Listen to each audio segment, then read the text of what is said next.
It's different ways of recording. This is the weirdest. Yeah. Old school.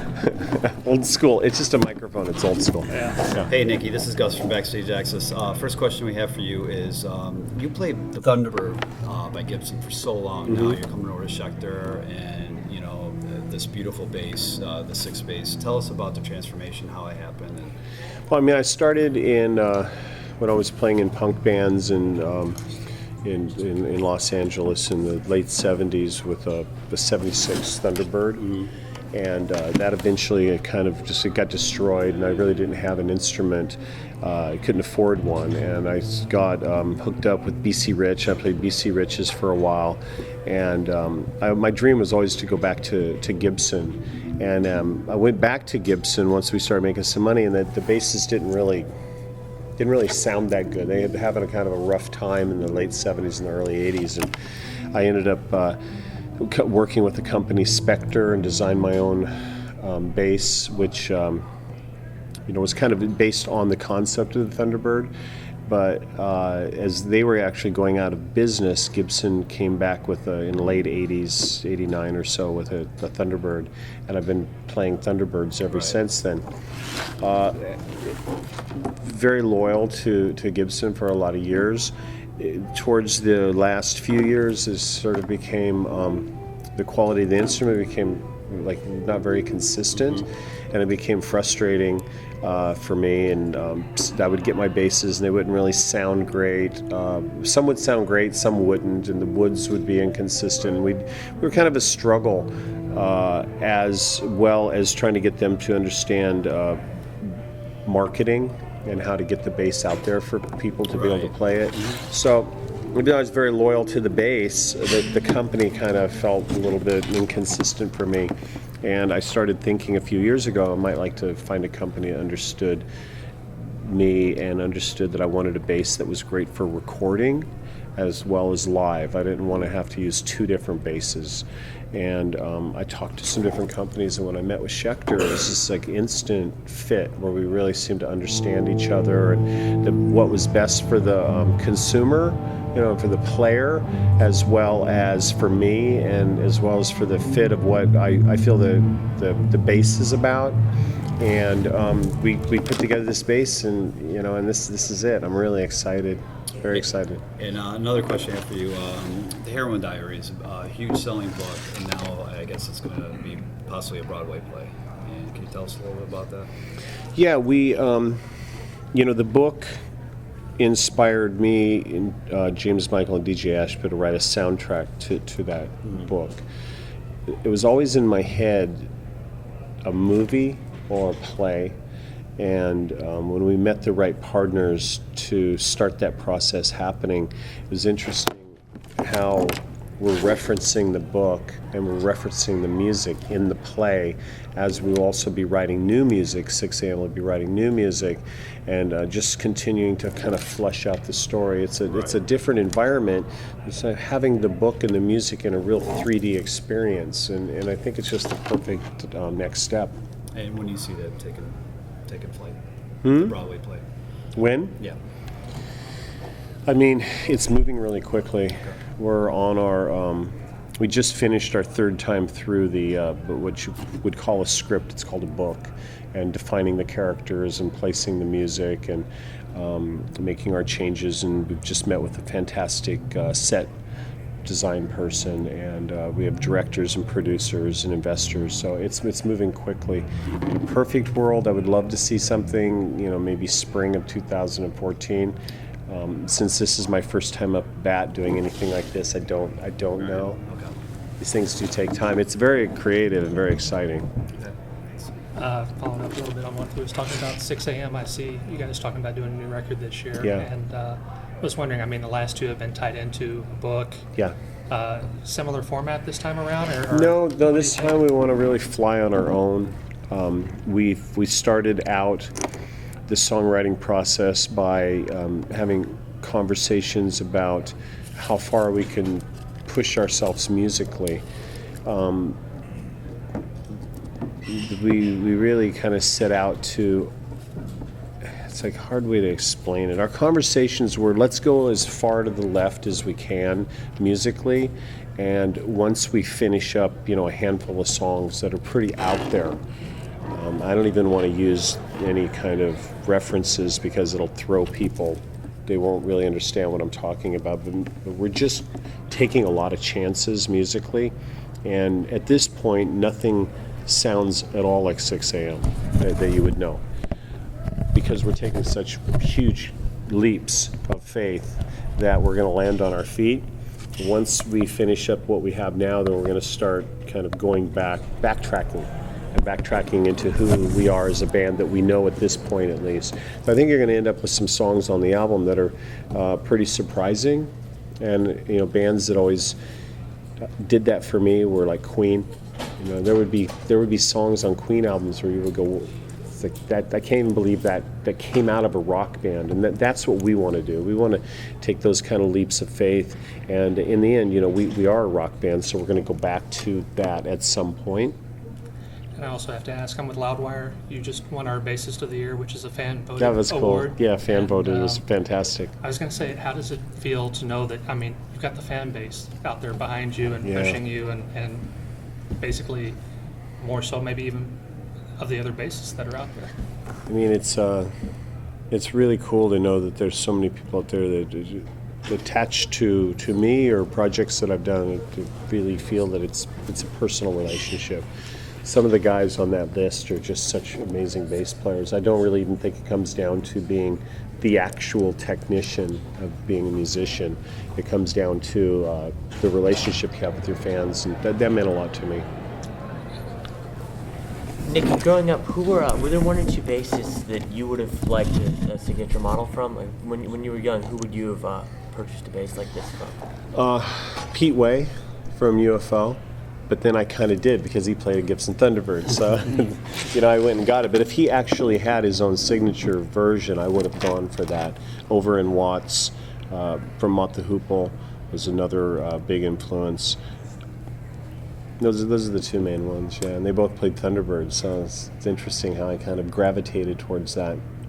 And the Kiss Motley Crue tour is going to continue in a couple of months. How's that tour been going? How's it been? It's just been a piece of cake. From the get-go, when we sit down and talked about it, it was super easy. You would think you'd have these two bands that would be, it's these two bands that couldn't work together because they want to put on 100%. Each band wanted to put on 100%.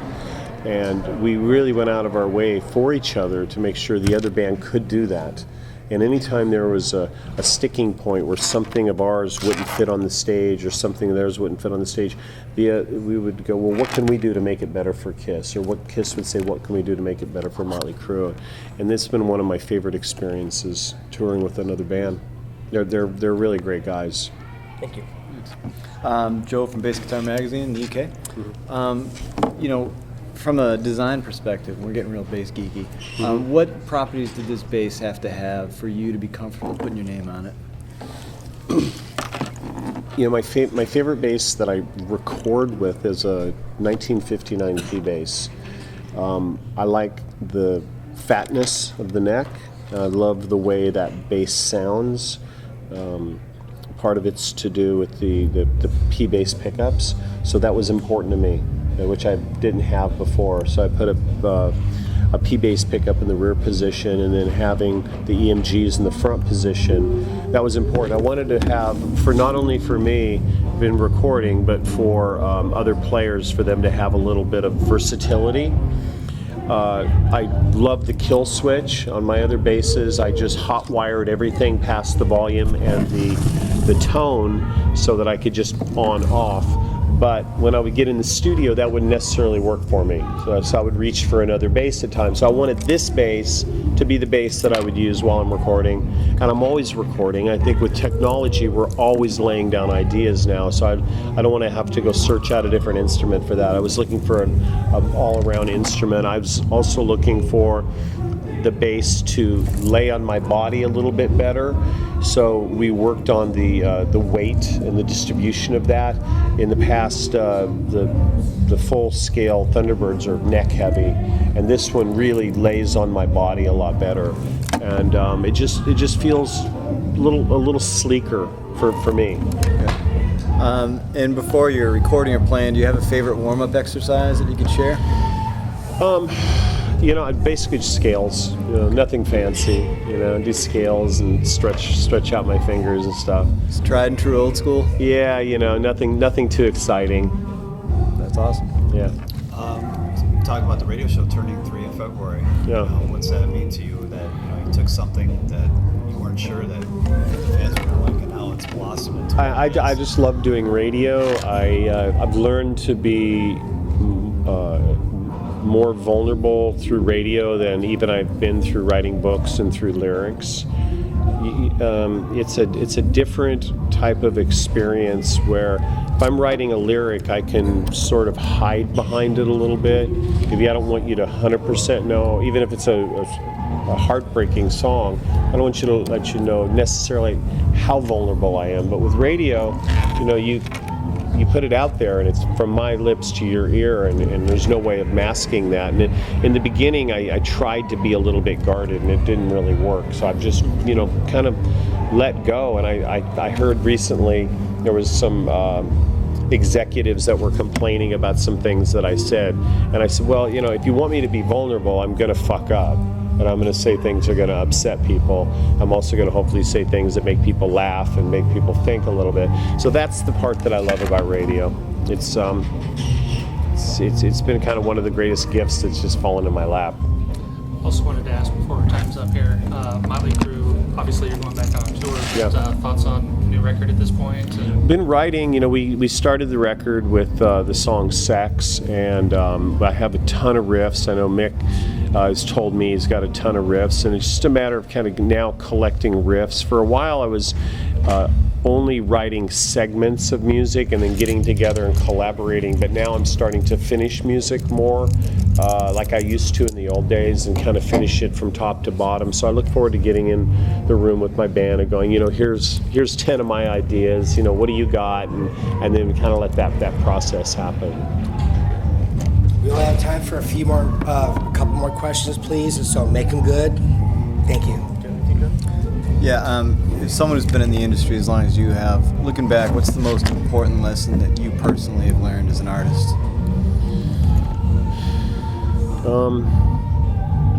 I think, the thing that I've learned is I think I'm in a very rare group of people that have a long career. I don't know why.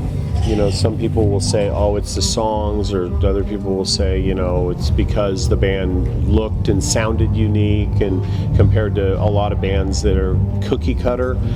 I really don't know 100% why we're still here. It seems like we've taken a pretty good shot at trying to fuck that up, whether it's, internal fighting or drugs and alcohol abuse and things that we've done. So I don't know, but the one thing I've learned is that, most bands don't last, and that's something I think they should try to focus on, is trying to last longer. And if that means, learning the business so they can protect themselves, and saving their money so they can have creative freedom. Because if you make money and you can invest in yourself, and you can be able to continually do that, it takes a certain kind of a brain to do that. Anybody can kind of make money once, but to do it over and over and over, and then be able to decide how much of that money you keep and how much of it you invest in your career allows you to get, far enough down the road where you have a body of work. And I think it's, as an artist, that's what you want to be able to do, and for your fans too.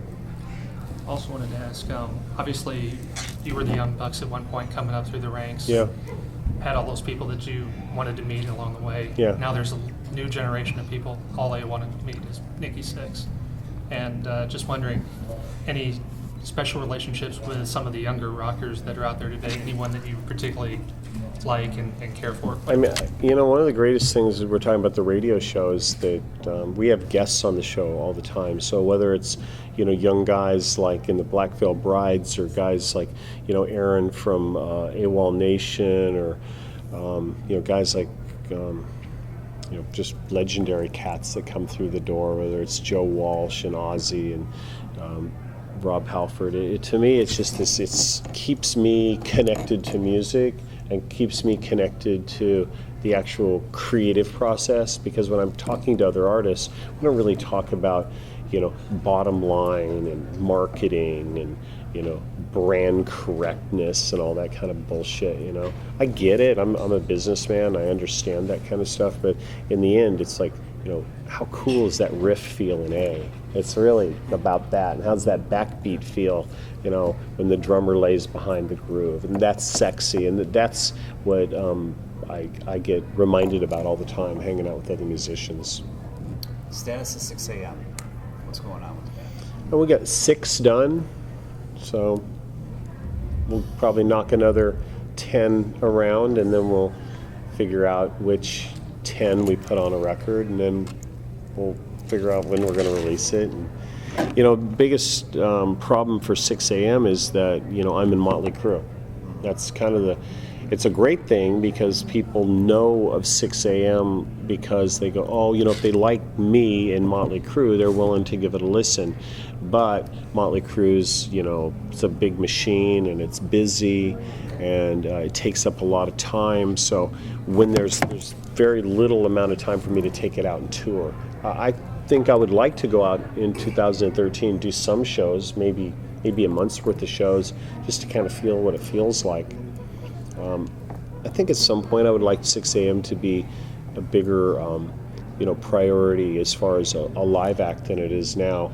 We haven't been shy about the fact that Motley Crue's been talking about at some point here in the near future doing a farewell tour.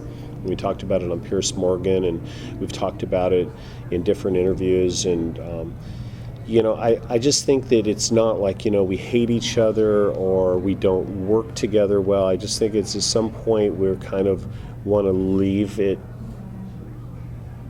with some sort of a legacy that is,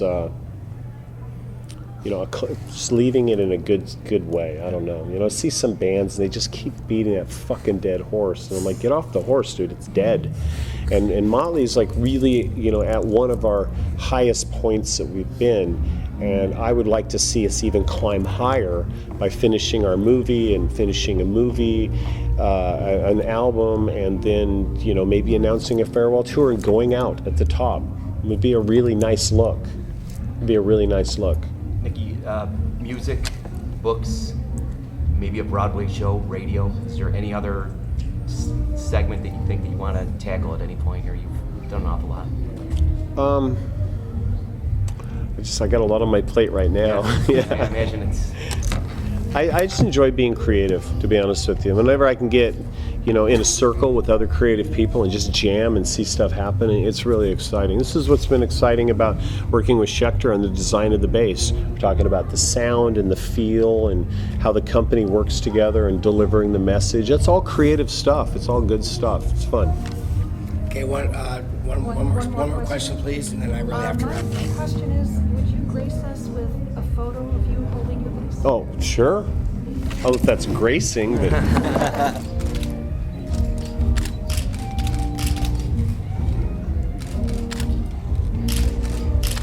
All right, thanks, guys. Thanks, Nikki. Thank you, Nikki. Thank you very much. Thanks, guys. Thank you. Ladies and gentlemen, thank you very much. We really appreciate Alan, you coming thanks, out man. and doing Appreciate this. it. I mean, thank you very much. Thank you very much.